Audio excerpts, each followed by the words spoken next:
Alright, so now that we have some idea of what watercolor can do, we're going to use the idea of layering and glazing as well as weighting in order to make some forms. So what you're going to do is you're going to lightly paint out your forms by using a lot of water and a little bit of color. So draw out your forms like we've done in the past, where we've drawn an upside down cone and a circle for a sphere and a rectangle-ish, rounded rectangle for the cylinder, and then a set of parallel lines connected for the cube. So lightly just paint out just a little bit of your forms. So just the shape of it, maybe you can paint in a little bit, but remember you got to keep a little area of it light. So that's what I'm doing right here with the sphere, and then the cylinder, I'm just drawing it out. Now when you're doing this, paint it with a lot of different colors. So I used orange, I'm using green right now, and I've used blue. Just draw it out really lightly, because you're not really going to see this anyways. Typically when I start a watercolor, I always start lightly in pencil, or I start lightly in a light yellow, because you don't really see that color in the end. That's the lightest color. So after you're done with that, let it dry. So let it dry, touch it to see if it is dry. So then you get to add another layer. So this is another layer. This is also considered a glaze. So you're adding a layer on top of a layer. Now, you don't have to use the same color. For the beginning, I started out with the same color, but then I'm going to be going, I'm going to add other colors to this. So let's try to make it at least 3 or 4 layers of different colors, just to see what happens. So now I'm going to use a little bit of red, and then I'm going to go on and move on to the next color or next form. So instead of green this time, I'm going to be using blue. So I'm layering it, so you can still kind of see a little bit of the green underneath, which gives it a nice glazing effect, hence the term glaze. We're glazing it.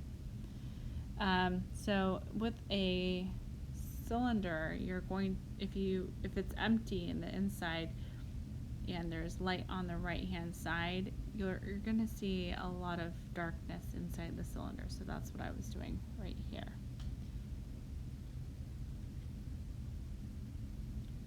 So I'm going to let that dry, then I'm going to move on to my next one. I was thinking that I would make it red, and then I was like, no. So now I'm having blue, and then I put a little bit of violet on top. I made a mistake right there. Did you see that? So what I'm doing is adding a lot of water to this, and then I'm picking it up by squeegeeing my brush out. So if you make a mistake, I can show you how to do that. Take it off really quickly. But time is of the essence, so if you leave it there, it's going to stay there and stain your paper. So got to do it quickly. Alright, so I have purple down. So I have blue, and now I have purple, and then I'm going to use a different color on top of that for my next glaze on top. So I'm going to let this dry, and I'm moving on to my cube. With that one, I'm going to be using a different color. So I used yellow, and then I'm going to be using a different color.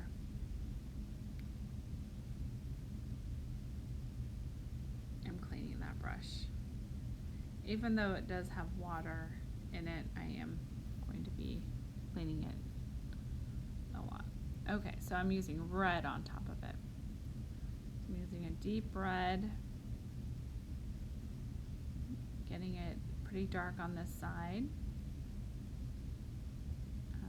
I like the effect of texture when I'm using watercolor, so even if it's not very smooth, I still like that idea see that in my work, my watercolor work.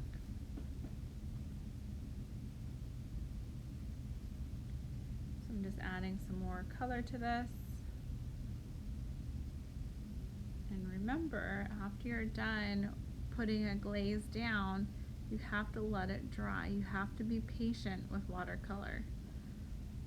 So you have to let it dry and come back to it the next day or use a hair dryer. Alright, so it's dry. I'm touching it to make sure it's dry. Here's the next layer. So I'm using a lot of blue for the inside of this. Excuse the top of my head. I'm trying to see what I'm doing.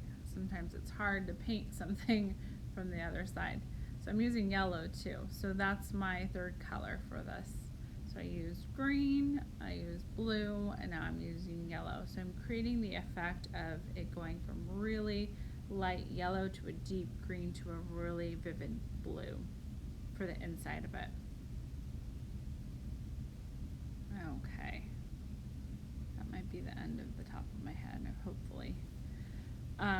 Okay, now for this one, I went from blue to violet to red.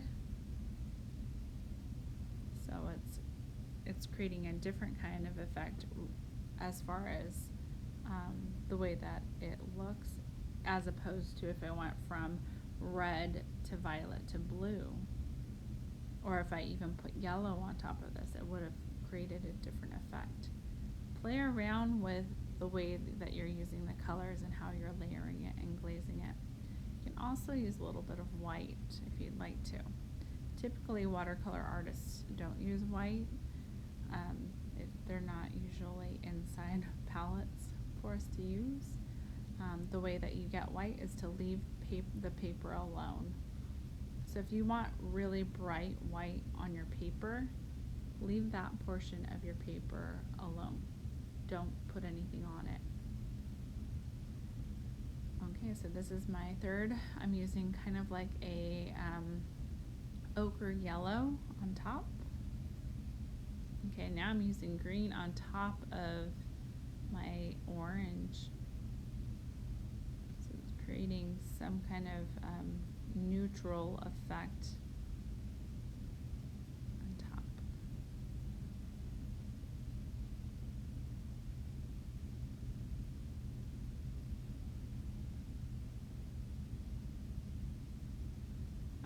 I lied, there's the top of my head again. Like I said, it's hard to see when I'm looking off to the side, so I was just checking to see what it looked like. Okay, now I'm adding a little bit more yellow. A lot of times when I'm doing watercolor, I have a series of paintings going at the same time, so I don't get too caught up on one painting and having to wait for it to dry. I have 3 paintings going on at the same time, and that way I'm not waiting. I just keep going. I work on one piece, and then I put it off to the side, get another piece, put it off to the side, and work on another piece, and then put it off to the side, and I'm not waiting for it to be doing the drawing. Okay, now it looks like I'm adding a blue on top of the green in order to create a lot of darkness. Oh, and I'm adding some violet, it looks like.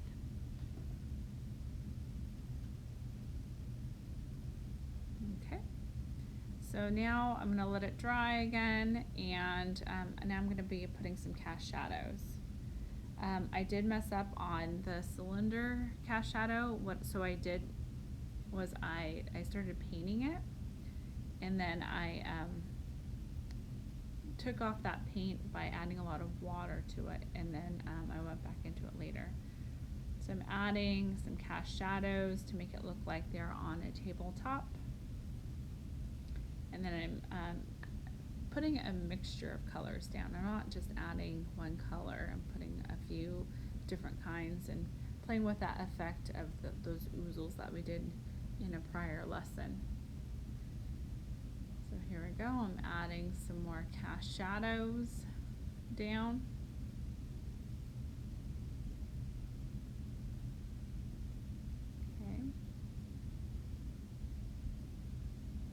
I said, I messed up here and I thought, oh no, I went too far.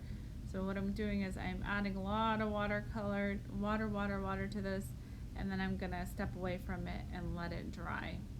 So I let it dry. You didn't really see it dry because I stopped the video and then did something else for a little bit and then came back to it. So let it dry, went back, I'm going into it with a darker color and it looks like it was intentional. I didn't have to tell you that was a mistake, but it was. And I want you to know that I make mistakes all the time with my watercolor and my drawings and my paintings. You don't necessarily see all of them, but I'm always fixing it. An artist is always fixing their mistakes. That's the cool thing about art. You always get to fix your mistakes.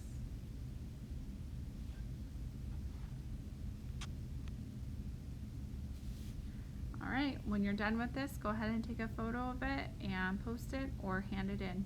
Make sure your name's on it. Have a good day. Bye.